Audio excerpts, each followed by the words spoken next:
los bulos del hidrógeno verde, de la mano de Miguel Ángel Fernández. Él es gerente del Centro Nacional del Hidrógeno, ingeniero industrial, graduado en Derecho, máster universitario en Alta Dirección, máster en Sistemas de Gestión Ambiental. Tras desarrollar parte de su carrera profesional en empresas del sector industrial y energético, presta servicios en el Centro Nacional del Hidrógeno desde el año 2011. Ha sido profesor asociado en la Escuela Técnica Superior de Ingenieros Industriales de la Universidad de Castilla-La Mancha y en la actualidad colabora como docente en varios másteres universitarios. Gracias, Miguel Ángel.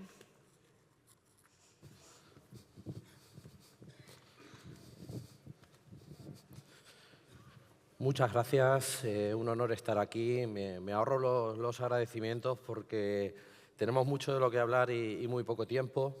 Yo voy a hacer una ponencia. Vamos a ver, que creo que hay algún problema. El principal. No pasa. Si me podéis pasar. Ah, sí ha estado pasando. Bien. Yo voy a hacer una ponencia en la que voy a hablar de una parte poco técnica, pero que también es muy importante y consustancial a que los desarrollos que estamos llevando a cabo desde el punto de vista energético, técnico y económico lleguen a buen puerto. Vivimos en una sociedad en la que la comunicación es un activo, igual que el hidrógeno o igual que el kilovatio. Y ese activo tiene unos peligros. Es una sociedad hipercomunicada, es una sociedad en la que ese valor de la información es también una mercancía y no es el único ámbito, el del hidrógeno, en el que los bulos, las fake news son preocupantes, y hay incluso a cuestiones geopolíticas y de gobierno. Entonces, no somos una excepción en ese mundo y sufrimos ataques, falsas noticias, informaciones interesadas. Estamos totalmente expuestos y consideramos que es un peligro, o al menos algo a tener en cuenta, el manejar siempre una información veraz y ponerla al alcance de la sociedad. Tenemos que tener en cuenta que una mala información interesada puede influir en decisiones empresariales, puede influir en también toma de decisiones políticas y, sobre todo, muy importante, puede incidir en la sociedad y puede generar un rechazo hacia nuevos proyectos que, siendo perfectamente sostenibles, renovables, pueden verse frenados, incluso cancelados, por una oposición de una sociedad mal informada. El hidrógeno, además, está de moda. Yo, cuando empecé a preparar esta presentación, pues hice como todo, voy a ver qué hay por ahí, ¿no? Y me encontré una página Cazamitos del hidrógeno. Dije, maravilla, ya está hecho. Entonces, cuando veo los mitos del hidrógeno, me encuentro que me dicen, el hidrógeno es una energía limpia, la discuten. Bueno, estando en un congreso de hidrógeno verde, pues hay poco de discutir de la limpieza del hidrógeno. Es abundante, lo discuten, barato, tal. Pero llega al mito 6, las bombas de calor no funcionan bien. Mito 7, las bombas de calor solo funcionan bien, Mito 8, las bombas de calor. Mito 9, las bombas de calor. Mito 10, el sistema eléctrico no está preparado para soportar las bombas de calor. Y digo yo, estos señores venían a hablar de las bombas de calor. Lo que pasa es que el hidrógeno vende. Entonces, bueno, tenemos que ser conscientes de que hay mucha noticia que arrastra o utiliza el nombre del hidrógeno con otros fines. Esto es solamente una muestra, un botón de cómo aprovechar, poner el hidrógeno en cualquier comunicación nos da pie a que se canalice más rápido y tenga más alcance. Y ya entramos en los mitos. Estos mitos son recogidos un poco de la experiencia de llevar en el Centro Nacional del Hidrógeno unos cuantos años, y es un centro que lleva desde el 2007 trabajando en hidrógeno, cuando evidentemente había mucho menos conocimiento y hasta cierto punto una ignorancia del sector que en algunos casos ha ido mejorando, pero en otros casos nos hemos encontrado sorpresas, y sorpresas muy curiosas. Por ejemplo, recuerdo en una visita que, enseñando el electrolizador, porque nuestra vocación es de enseñar y demostrar, enseñando nuestro electrolizador, alguien nos preguntaba, ¿y dónde le ponéis el colorante verde? Bueno, eso nos ha pasado. Bueno, pues son cuestiones de la experiencia que nos hemos ido encontrando. Uno de los mitos o bulos que se traslada es que el hidrógeno va a provocar efecto invernadero o lo va a potenciar. Bueno, la realidad es que los organismos internacionales en sus catálogos de gases de efecto invernadero no incluyen el hidrógeno. Existe un efecto conocido por ahí, no muy estudiado, porque tenemos que tener en cuenta que el hidrógeno, cuando sale a la atmósfera, es una molécula muy ligera y en las capas superiores va a alcanzar muy rápido la velocidad de escape y va a fugar precisamente por la falta de masa y la falta de atracción, pero sí que existe ese efecto que consiste en que el hidrógeno interacciona con los grupos hidroxilo, con los HO, y retarda el efecto que estos grupos hidroxilos tienen en el ataque o en la degradación del metano, del CH4. Es un efecto indirecto y tenemos que tener en cuenta que si precisamente estamos implantando tecnologías de hidrógeno y utilizando hidrógeno para utilizar menos CH4, es mucho más el beneficio de la reducción de ese metano que hipotéticamente se va a ir liberando que el efecto que tiene el hidrógeno en retardar su degradación. Mito 2. El hidrógeno no es viable económicamente. ¿Cuántas veces hemos escuchado esto? Bueno, pues de momento tenemos que tener muy claro que estamos trabajando con el hidrógeno prácticamente como el agua embotellada. No tenemos todavía un volumen de hidrógeno para tener, de hidrógeno verde, para tener la potestad de hablar de cuentas grandes. También tenemos que tener en cuenta que cuando hablamos de hidrógeno verde vamos de la mano de energías renovables. Es innegable que la tendencia de energías renovables es de reducción de costes bestial. Precio de los paneles, precio del kilovatio, etcétera. Ahora mismo estamos en un momento de mercado, por ejemplo, de electrolizadores, que hay una escasez de equipo. Tampoco hemos alcanzado economía de escala en la producción de electrolizadores. Y luego también tenemos que ver, a la hora de hablar qué es más barato y qué es más caro, qué alternativa tenemos. La alternativa que siempre se pone para comparar el precio del hidrógeno es el hidrógeno que se obtiene por reformado. El hidrógeno que emita CO2 cada vez va a ser más caro, porque los derechos de emisión tenemos claros que no van a bajar. Entonces, bueno, a la hora de hablar si es viable económicamente o no, tenemos que tener una proyección y tener en cuenta estos factores que seguramente van a hacer muy favorable la viabilidad del hidrógeno. Supongo que todos los hemos escuchado. El hidrógeno no es seguro, y nos pone el Hindenburg. El Hindenburg, les voy a contar, era un dirigible que no estaba diseñado para funcionar con hidrógeno, está diseñado para trabajar con helio. Pero el embargo americano a la Alemania nazi que le impedía comprar helio, porque el helio tenía aplicaciones para la industria nuclear, forzó que los alemanes llenasen el globo de hidrógeno, para el que no estaba diseñado. Además, esa llama que ven no es el hidrógeno. Esa llama es un recubrimiento de pintura que tenía el dirigible, que era de aluminio y también había óxido de hierro, es decir, termita. Entonces, esa llama no es la de hidrógeno. Además, fue la primera gran catástrofe aérea que fue grabada. Eso también le ha dado, como hablamos, la comunicación, la difusión ha ido en perjuicio de la imagen o de la conciencia colectiva de seguridad del hidrógeno. Pero yo les voy a decir que de este accidente iban alrededor de 100 personas en el dirigible y solo fallecieron 30, 35. Muchas de ellas porque saltaron. Entonces, dentro del contexto de las grandes catástrofes aéreas, no ha sido para nada la peor de la historia de la humanidad, pero ha condenado en muchos casos la seguridad del hidrógeno. Aquí ya voy a introducir a algunos amigos que tenemos, o no tan amigos en el sector, que son los famosos influencers.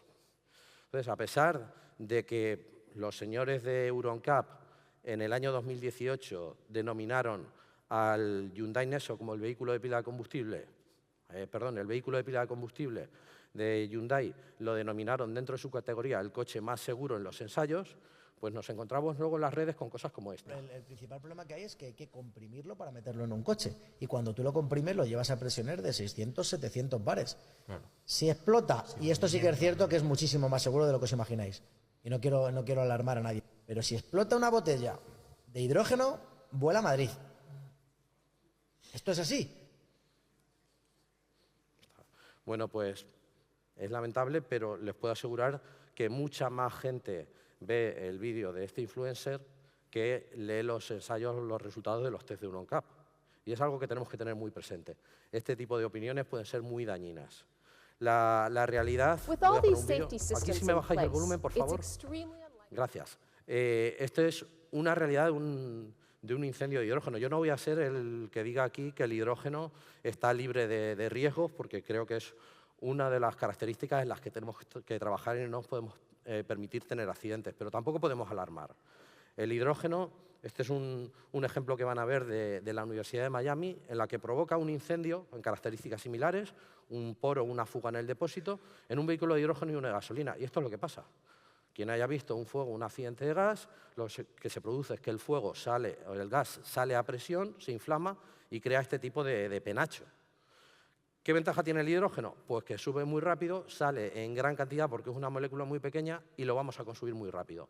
En unos minutos lo que queda de llama de hidrógeno es esto. También tenemos que ser conscientes de contar todo. Aquí pueden ver la llama porque se le ha añadido un colorante. También tenemos que contar otra serie de cosas y decir que cuidado, que la llama del hidrógeno normalmente no se ve.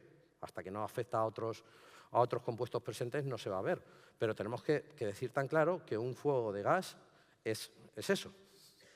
Y también hay que decir, en cuanto a la seguridad del hidrógeno, que el hidrógeno ha llegado en un momento de gran madurez tecnológica en muchos aspectos de la vida humana, y la automoción no es una excepción. Y les voy a poner aquí un vídeo de lo que ocurre cuando colisiona un vehículo de hidrógeno. Estos son los test que comentaba antes. Aquí pueden ver el Hyundai Nexo y eso es lo que le ocurre a los depósitos de hidrógeno. Realmente, si modelamos un depósito de hidrógeno a 700 bares de presión, si tuviésemos que hacer un modelo de elementos finitos, eso sería como una pelota de goma. Realmente son depósitos que tienen, vamos a ver si se pone otra vez, son depósitos que tienen cierta flexibilidad y que estamos intentando comprometer una estructura que internamente tiene una resistencia de 700 bares. Disipa mucha energía. Y esto no es nuevo, esto es lo que llevan los deportistas en la suela de sus zapatillas. En el caso del hidrógeno tenemos algo similar. Un depósito a presión es bastante tolerante y bastante reactivo a la hora de absorber energía. Los que están trabajando en compresión saben lo que cuesta algo que está a 700 bares, hacerlo todavía más pequeño, comprimirlo más, pues todo eso es energía que absorbe el depósito, llegado el caso de verse afectado, que antes hay muchos elementos también que absorberán en el vehículo, y es una energía que luego se disipará. Otro mito de los más famosos, el agua. Nos vamos a quedar sin agua porque la vamos a utilizar para hacer hidrógeno. Bueno, pues esto es tan sencillo como hacer algunas cuentas. Una tonelada de hidrógeno requiere 15.000 litros de agua, que suena mucho. Si digo 15 metros cúbicos ya no nos parece tanto. Si lo extrapolamos a 10 millones de toneladas de hidrógeno, que es lo previsto en la hoja de ruta de Europa, hablamos de 150 millones de metros cúbicos, que también nos parece mucho. Pero si lo pasamos a hectómetros, 150 hectómetros, posiblemente no nos parezca tanto. Aquí también quiero decir una cosa. Podrán ver estudios en el que la producción de hidrógeno nos dicen que es mayor porque se incluye la refrigeración. Pero bueno, eso también es un error porque a día de hoy a nadie en un proceso industrial se le ocurre refrigerar con un circuito abierto de agua. Utilizamos aerocondensadores, utilizamos lo que sea, pero no tiramos agua para refrigerar nada, o no debemos. Entonces, bueno, decía, 150 hectómetros cúbicos. ¿Eso es mucho? Pues bueno, eso es el 0,5% del agua que teníamos a principios de enero de este año en España. Y repito, podríamos cubrir con ese 0,5% de agua el total de la demanda de Europa. Y añado otro dato, se publicó recientemente en el diario ABC, solamente las pérdidas de agua que vienen de averías, evaporaciones y fraude en 3 comunidades, Andalucía, Cataluña, Comunidad Valenciana y Galicia, ya son el doble de esa cantidad de hidrógeno que necesitaríamos. Con lo cual, es verdad que el agua es un problema, estamos en una situación de cambio climático y de sequía, pero el hidrógeno no viene a empeorar ese problema. De hecho, si lo comparamos con el hidrógeno barato de reformado, estamos ahorrando agua cuando hacemos hidrógeno verde por electrólisis, y es un hecho probado. La producción de hidrógeno por electrólisis consume menos agua que el reformado de vapor. Entonces, bueno, es otro de los mitos que no podemos escuchar. Otra cuestión, la eficiencia. Nos dicen, el vehículo de hidrógeno no es eficiente, porque desde que entra la electricidad hasta que llega a la rueda se pierde un 50%. Pues sepan ustedes que un motor de combustión interna habitual anda por un 30, 40, 45% de eficiencia. Pero es que además se hace trampa. Hablamos ya de eficiencia cuando tenemos la gasolina dentro del depósito, pero la eficiencia hay que mirarla will to will, es decir, desde el pozo a la rueda. Yo pregunto, ¿cuál es la eficiencia de extraer petróleo a 3.000 metros de profundidad en el mar del Ártico, subirlo a una plataforma, que hay que bombearlo, trasladarlo a un petrolero, moverlo por medio planeta, llevarlo a un oleoducto, de ahí a una refinería, destilarlo y toda la cadena logística de la gasolina detrás? ¿Eso es eficiente? Pues eso es lo que tenemos en la humanidad ahora mismo como fuente de energía.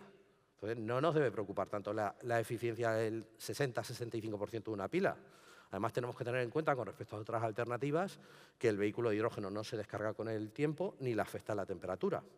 Y por último, tenemos que tener en cuenta que la vocación que tenemos que tener en el hidrógeno es adaptarnos a las situaciones más favorables o menos favorables, mejor dicho, de la red eléctrica y utilizar el hidrógeno para evitar, por ejemplo, el redespacho o evitar parar aerogeneradores en invierno por la noche, que es más ineficiente que eso no hay. Tener un aerogenerador parado porque no hay demanda o que se nos caiga la red porque no hay carga en la misma.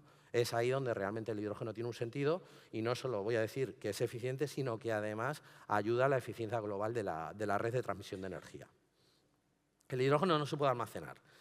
También, aquí me tenéis que subir mucho el volumen, por favor. Subirme el volumen porque soy bajo. El hidrógeno, sacamos los átomos de hidrógeno y los ponemos ahí. ¿Pero qué pasa con el hidrógeno? El hidrógeno es el gas más ligero, es el elemento más ligero de la naturaleza. Se escapa por todos los sitios. Es tan pequeña su molécula y tan pequeño su átomo que se escapa por todos los sitios. Es decir, aunque yo ponga un depósito de metal y se mete por las paredes del metal, no solamente se mete a las atmósferas para que haya mucho más hidrógeno, y a esa presión la fuerza que ejerce el hidrógeno dentro del depósito metálico, por mucho que ponga unos aislantes interiores y demás y tal, la fuerza que ejerce ahí tal, cuando me voy de vacaciones y vuelvo al mes, si es que tuviera un mes de vacaciones, que hoy ya casi nadie tiene un mes, cuando vuelvo se ha ido el 30% del gas al cabo de un mes o el 40%.